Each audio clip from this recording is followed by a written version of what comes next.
abjuudhaan si argeera beektee baay'ee si jaalladhaa innaan bakka amantiin islaamaa kana ta'uun barbaade beektee.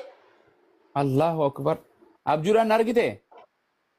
Dhugaa rabbii dhugaa waaqayyo abjuudhaan yeroo lama si argeera jechuudhaan. Abo abjuun kan kee har'a gartee hiikameera kuna mul'anni kee dhugaa rabbii. Kanuma kuno. Abjuu miti har'a.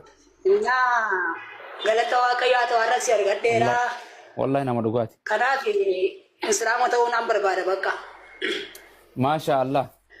Tole islaama ta'u yaani islaama ta'uun gaa jechuun waaqni tokko foloo godha jiran.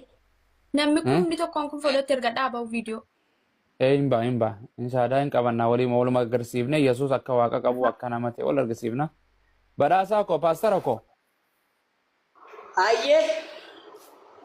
So islaama jechuun akka afaan arabaati afaan oromoo yoo jire masakamu waaqayyoof ajajamu fadha waaqayyoo raawwachuu jechuudha. Yooni fi hiikne afaan oromootitti islaam jechuu jedha afaan qubee arabiffaati jecha arabiffaati gara oromootitti waaqayyoo fadha waaqayyoo raawwachuu jechuudha. Yesuus fadha waaqayyoo raawwatamoo fadha sayxaanaati. Naaf dhala naa deebisnee gaaffike. Islaam jechuun Eeshi. nama fadha waaqayyoo raawwatu jechuudha fadha ofii dhiise. Dhugaadha. Kanaaf Yesuus Kiristoos fadha waaqayyoo raawwatamoo fadha namaan raawwata? Fedha waaqayyoo raawwata. Abrahaamoo Museenoo Salamoonoo hundi isaanii fadha waaqayyoo raawwatamoo fadha ofii isaanii raawwatan? Fedha waaqayyoo raawwatan hundumtu isaanii. Goobas. Yesuus Kiristoos akka wangeelaatitti waaqayyoo kootii fi waaqayyoo keessan abbaa kootii fi abbaa keessan biratti ol naan ba'a jedheemi? Eeyyee. Yesuus Kiristoos waaqayyoo tokkichaatu biyya lafaatitti gartee ergateemi? Ayyee dhugaadha. Akkasuma Yesuus Kiristoos wangeela gartee Yohaannis boqonnaa 8:40 irratti ani dhugicha isaan waaqayyoo irraa dhaga'e isinitti himeera isin garuu ana nama akkasii ajjeesuu barbaaddu Abrahaam akka kana raawwanne jedhe. Yesuus Kiristoos ani nama jedheemi? Eeyyeen. Wangeelli gartee Yohaannis boqonnaan 3:13 ilma namaa isa waaqarraa gadi bu'e malee homtinuu gara waaqayyootti ol hin baane jedha. Ilmi namaa kan waaqayyoo irraa gadi bu'e san Yesuus himi? Dhugaadha eeyyeen sirriidha. Goobas.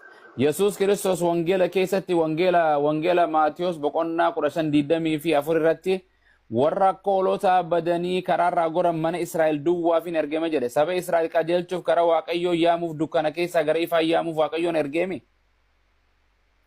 Dhugaa keeti. So kanaafuu gartee waaqayyoon akkasumatti Qorinxoos keessatti illee Qorinxoos isa duraa lakkoofsa 8 boqonnaa 6 irratti Phaawulos akkana jedha nuuf garuu waaqayyo tokkichaatu jira jedha tokkicha innis abbaa isa waan hunduma uumee jedha kan maqaa isaatiif jiraannu jedha akkasumas gooftaa tokko jira innis Yesuusii jedha kan waan hundi ittiin uumamte waaqayyoon tokkichi abbaadha jettee amantaa akkasuma gartee gooftaa Yesuus gartee gooftaa tokko jettee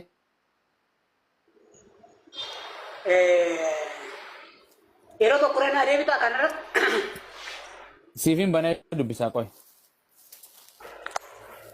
Qorinxoos isa duraa keessatti nuuf garuu Phaawulos akka jedhe nuuf garuu waaqayyo tokkichaa jira innis abbaa isa waan hundumaa uume jedha.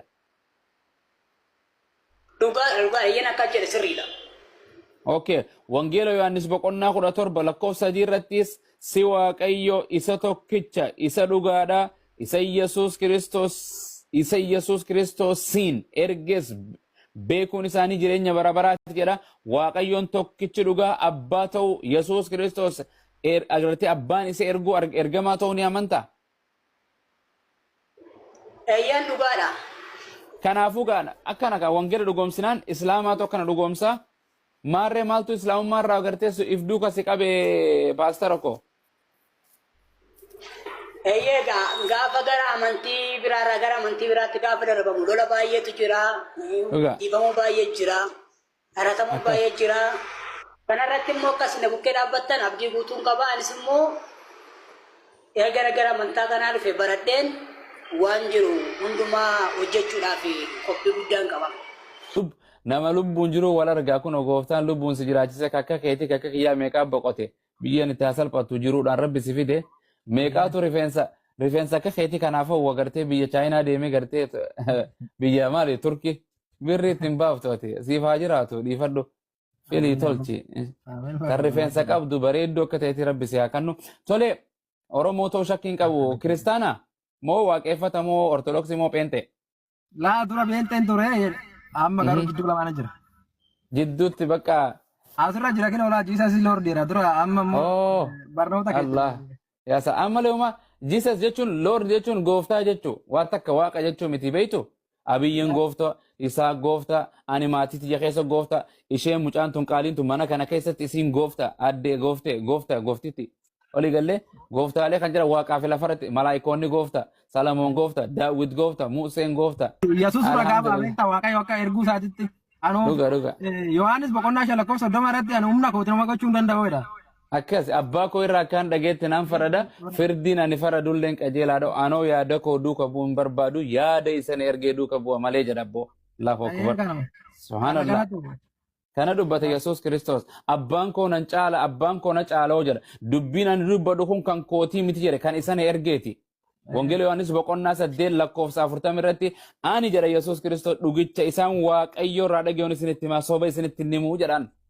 Ana ilma namaa ajjeesuu barbaadanii Abrahaam akka kana hojjenne maan ajjeeftan an dhugaan isinitti hima minni noo baak maaf na ajjeesuu na barbaaddanoo ani gartee dubbii waaqayyoon isinitti himaa jedhan kanaaf inshallah yoo murteeffate shaadaa qabachuu obsaa koo ani tureen jira garuu murteessuudhaaf jidduu lamaan kanatti ragaa qulqulleeffachuuf ture malee ayyee shaadaa qabachuudhaaf kaafamuu amantiin lubbuudha waan ta'eef dhugaa keeti. Amantiin birriin hin bitamtu jireenya wallahi jireenya kana booda barabaraati malee soo kanaaf gara islaamummaa deemna waaqni tokko callaa ta'u hin du'u hin nyaatu jettee ni amantaa obsaa ko waan tokko ta'u isaatti nan amane Yesuus Kiristoos ergamaa waaqayyooti malee waaqaa miti jettee amantaa nan amane wangeela irraa hin hubadhe gaa wangeela irraa akkan hubadheetti tole Muhammadis ergamaa rabbiiti malee waaqaa miti jettee amantaa nan amane gara shaadaa deemna harka tokkicha na ol qabdu obboleessa koo rabbiin fayyaa sii kenne Allahu akbar harka mirgaati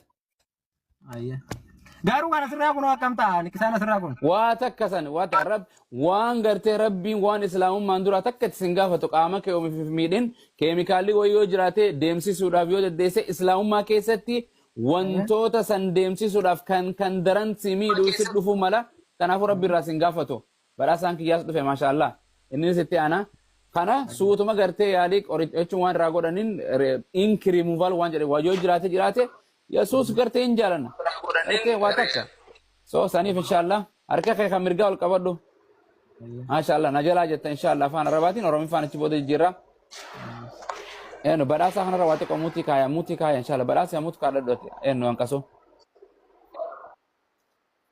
inshallah hayyee أشهد أن لا إله إلا الله وأشهد أن محمدا عبده ورسوله وأن عيسى عبد الله ورسوله أني رغان بها ربي توكو مالك أنك أنجبر منجرو محمديس غربيتش إساتي في إرجما إسا كنت مراتو إسا baradhe laphee kiyyaan dhugoomse arraba kiyyaan dubbadheera Iisaa yookiin Yesuus Kiristoos Rabbiis miti ilma Rabbiis miti